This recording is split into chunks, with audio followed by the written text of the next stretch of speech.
You're listening to the Doc Lounge podcast. This is a place for candid conversations with the healthcare industry's top physicians, executives, and thought leaders. This podcast is made possible by Pacific Companies, your trusted advisor in physician recruitment. I am one of your hosts, Cameron Steinheimer, and I am the marketing manager here at Pacific Companies. Hi, I want to welcome everybody to a new episode of the Doc Lounge podcast by Pacific Companies. Today, we are highlighting a healthcare industry expert in our Ask the Expert series. I'm your host, Stacey Doyle, Senior Director of Marketing.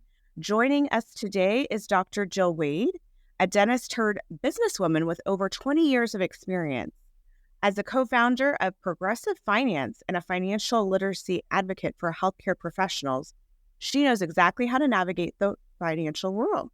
From her journey as a DDS to her success in entrepreneurship, Dr. Wade has valuable financial tips and a holistic finance approach to share with you today. We're going to learn how to secure a prosperous future for your practice without the stress. So join us now and we're going to dive into her story. Welcome to the podcast, Dr. Wade.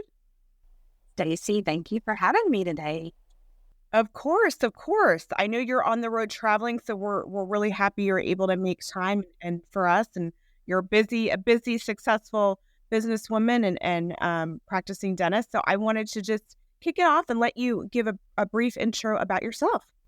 Oh, thanks. Well, yes, as you can see, we are on our way to Florida from Texas to have a week of vacation with the whole fam. They're all in the car. Hello. But I am so glad to be here with you today because, it's kind of ironic that I happen to be in the car doing this because this is what I'm talking about.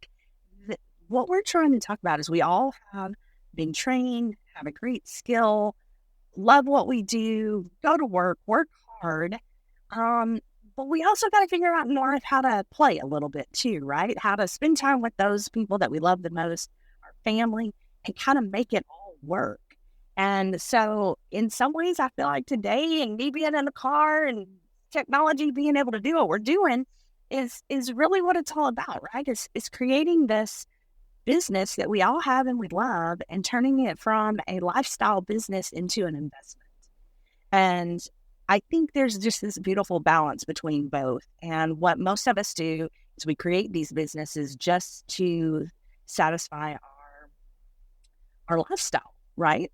To drive the car that we want to drive, to go on the vacations that we want to go on, to live in the house that we want to live in, to send our kids to school where we want to send them. And nowadays, I think we've got to be a little bit more entrepreneurial in spirit and really think about the investment opportunity of our businesses as well, so that it can set us up for financial freedom. And, basically for me, it's about leaving a legacy for our kids, for my team, and for my patients. Because who's going to take care of our patients if we don't leave anything afterwards for somebody to come in and either, take over or purchase from us? And then our patients are left in the dust. And I know none of us want that. Love that. That's such a great intro. Your story is so fascinating to me, and I love it because it's one of just somebody that has worked really hard to develop a successful practice. You're a very successful, professional woman, entrepreneur. So I'd love for you to just bring our audience through a little bit kind of how this all happened with, COVID-19, the pandemic, kind of how things set into play for you.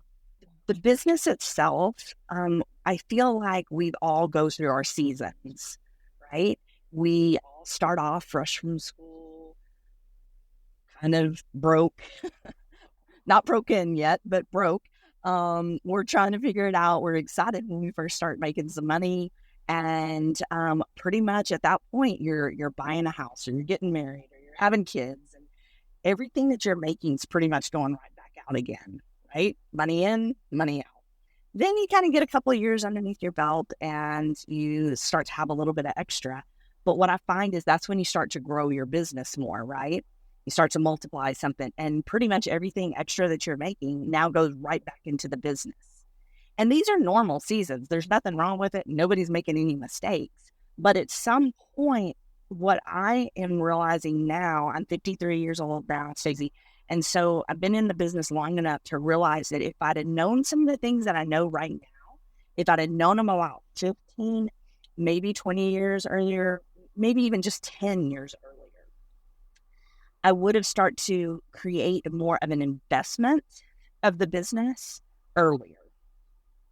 And the reason why I say that is because, with money, the more time you have to let it work for you, the better it is. And then also you're setting yourself up for success a little bit faster. And if we look at the statistics, most women in business specifically don't become millionaires until they're like 58 years old. I actually think that for a lot of us is the end of our careers. We're trying to wrap it up and wrap it down by then. So if we can create a situation where that is, let's say 10 years before at 48, now we've got some time to actually continue to invest and to kind of set ourselves up for success in, that later half of our life, which I think I would have loved somebody to have told me those kinds of tips and tricks earlier on in my career. I think that's so cool. And tell us a little bit about the inspiration of why you co-founded Progressive Finance. I know it was during the pandemic when your wheels started spinning and you were just thinking of all these different things. Yeah, absolutely. So I will say I had an entrepreneurial spirit for a long time. And I realized early on in my career that for a lot of us, actually investing in real estate as early as possible in your business, like the true brick and mortar, was really important because then you have an asset going on down the road rather than just leasing. So I'd gotten into that and commercial real estate fairly early in my career. But during the pandemic, I was shocked, like so many of us, that in dentistry, we were completely shut down. We were completely shut down with basically no warning, maybe a week or two of warning, but not like months of warning or anything like that. It's nothing you could have gotten prepared for. And we were shut down for about 3 months. And, big decisions of having to, lay your team off and the bills were still going to come in, but nobody else was coming in. So a lot of free time. And in all honesty, I got really, really mad. I got mad that I'd let myself get into a situation and that I couldn't really figure out how to get control over it. And when I get really mad, what do I usually do? I go learn. I go learn something. I go learn to figure out how to get out of that situation. And so I just really poured a lot of time and effort into thinking outside of the box with finances. And so one of the things we were really uncovering at that time was something called infinite banking, which is creating your own bank so that you can get to your bank in a more liquid state when you needed it for situations like that. But when you didn't need it, it's sitting there, it's growing really well, very consistently. And then on top of that, it's based on a whole life policy. So you also have a life insurance policy building at the same time. So a lot of people have heard of this concept, but they don't really understand it, especially my financial advisors. My financial advisors, when I told them what I wanted to do, literally told me, you're crazy. You don't know what you're talking about. And we do not believe in that. And if you do that, then we may not even work with you anymore. And I was like, wow. Excuse me? Yeah. Like, that didn't make any sense to me. So, being a little bit of a rebel, I said, okay, I don't think I was asking for your permission. I'm going to do this anyway.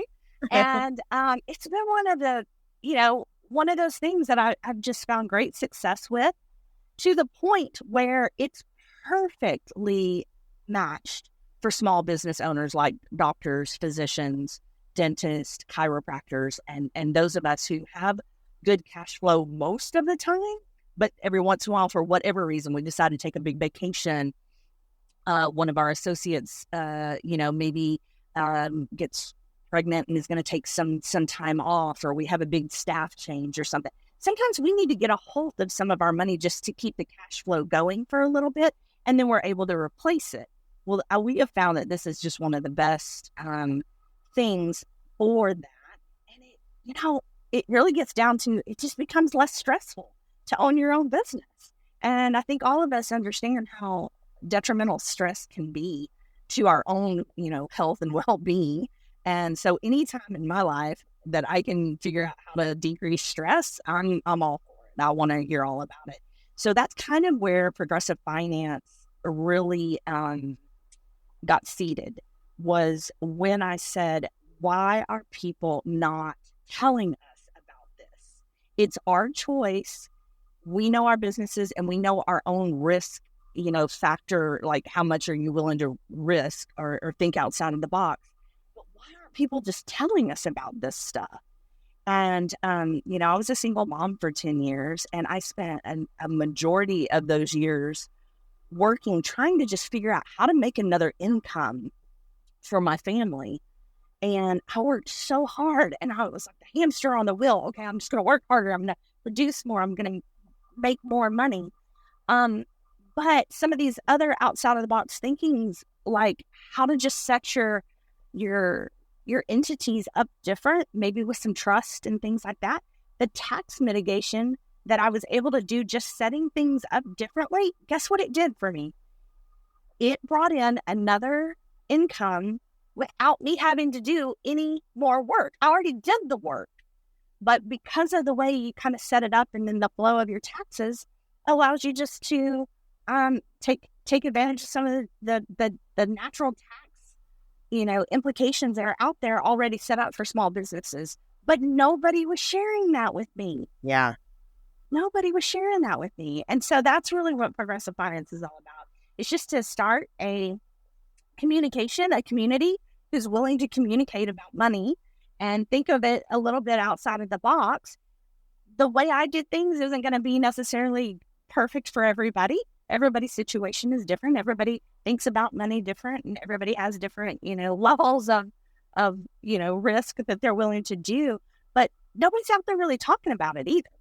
And so that's why we wanted to kind of put this community together and to have a team of experts. I don't pretend to be the expert on all this stuff, but I have teams of experts now that we bring in for specific topics and specific questions that we want to kind of flush out and see if it works for people. I love that. And I think, obviously, just as I think a nation in general, financial literacy is something that, is lacking, and there just is not enough, education around it and discussion. So I think I just love what you did. And then the specifics around really targeting it to obviously the physician and the dentist community. Absolutely. I guess tell me a little bit, with your experience. Obviously you have colleagues and you've met people along the way through progressive finance. Is this kind of a common thing that you're finding, that a lot of these very, educated, obviously amazing physicians and dentists are in this kind of same situation? Absolutely. We're, so many of them are just so smart. Like, they're just the best of the best at what they do. But just like any of us, you only know what you know. And we didn't go to school in undergrad to learn business. We were learning sciences and, chemistries and, just everything there was to do about medicine. And so many of us just kind of, from a business standpoint, have only learned from the school of hard knocks, is what I call it. And the school of hard knocks, typically, that's exactly what you get. You get knocked down, you lose money because you made, some poor decisions because you just didn't have the knowledge. So not the good thing is that most of us are willing to learn. We are learners at heart. And so at least just getting the information in front of them helps them learn, and then they can use their deductive reasoning to make the best decisions for themselves. And we also work in an environment where we also know that we're not the all-knowing person, that we understand that there's specialties, and we understand that people who do know more about other things, we can listen to them and then let them help us. So we're willing and open to that in other places than just, medicine and dentistry. We're open to that in finances. But, for a long time, we've only been told 401k plans. Max them out. Put all your money in a 401k. Max it out every year. Boom, boom, boom. And that's what we did. And we listened. And now we're kind of all realizing with the way that the world has kind of happened over the last couple of years that that's maybe the most perfect idea.